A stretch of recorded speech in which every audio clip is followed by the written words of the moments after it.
Natiqin ad günüdür.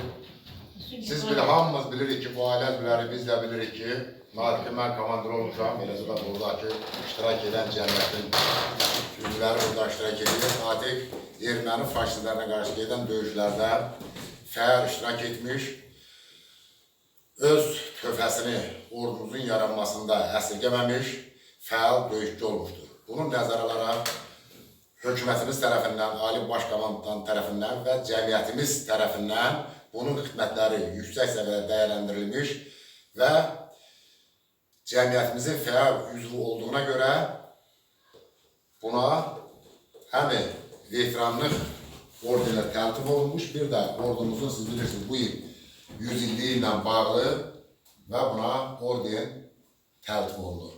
Mən xahiş edirəm bunu təbrik edək, ad günü münasibətilə.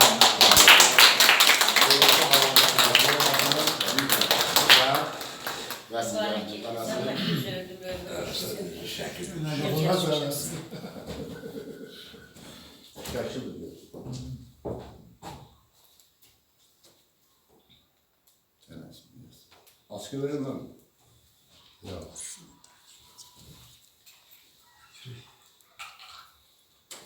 Təbrik edirəm. Sağ olun, mənim canım sağ olsun. İkinci medalın təqdim olması cəmiyyətimizin səhərlə müharibə. Buyurun.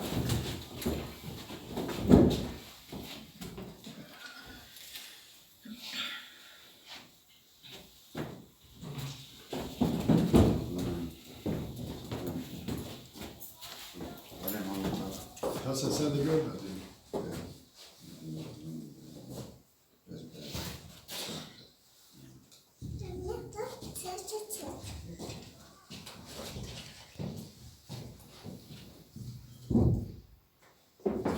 Təbrik Çok sağ olun.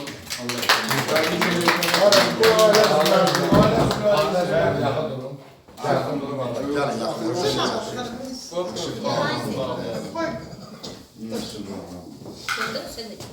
Aydın, Hacı sizdeki Aile üzvlərindən. hamımız dəsturun çəkilsiniz. Öyle durun ki sıvıştırın. Yaxın da yaxın. Biraz yaxın olun. Yaxın da biraz. Ördəsi düşməyəcək. Nə çıxsan, Aradan nə düşər.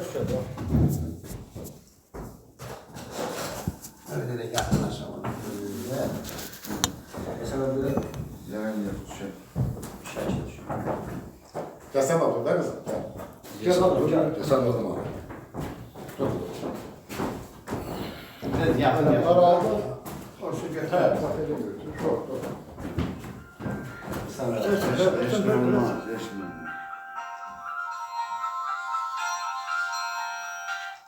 Alo. Çok güzel. Gelin gideceğim yakın çok arkadaşlarız. Gəlin. Ha sen indi siz durun. Ha, Hadi tamam, abi. tamam. Hadi siz durun. Cəmiyyətin komandası. Ben geliyorum. Sen burada durun. Kim aldı? Şu. Hoş geldiniz. Can sağ olun. Gün olsun. Orada almışlar aranızda.